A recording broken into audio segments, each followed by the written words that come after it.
Крок до деокупації Криму і шанс для цивілізованого світу вберегтися від російської військової агресії. Так, схвалену в ООН Кримську резолюцію коментує президент Петро Порошенко, українське МЗС і народні депутати. Натомість Росія очікувано це рішення засудила і вже охрестила черговою провокацією України і її західних кураторів. Реакцію на голосування Кримської резолюції збирала наша Тетяна Сулій.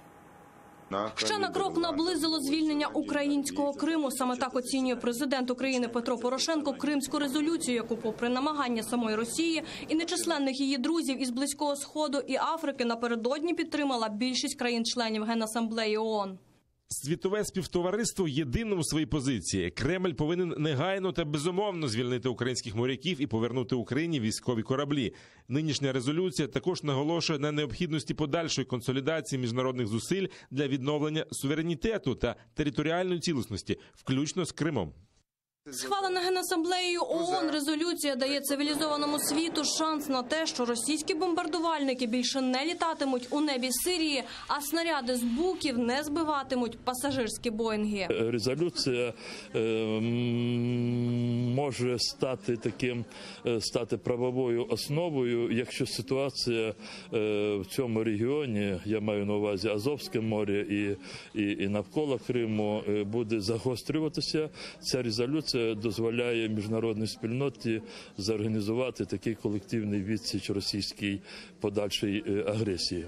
Після поразки у Нью-Йорку офіційна Росія вибухнула критикою резолюції у своєму Фейсбук. Голова Комітету Ради Федерації з міжнародних справ Константин Косачов напише: важке озброєння у Криму потрібне, аби захиститися від неіснуючої загрози з боку України. Радник Путіна Дмитрій Пєсков розщедрився на співчуття і незгоду з рішенням членів Генасамблеї. Та найгарячіша дискусія довкола Кримської резолюції розгорілася на пропагандистському ток-шоу Скабєєвої. Там в усіх бідах України традиційно звинуватили бандерівців і міфічну київську хунту. Бандера не герой, а колабораціоніст. Крим наш. У нас це предельно ясно.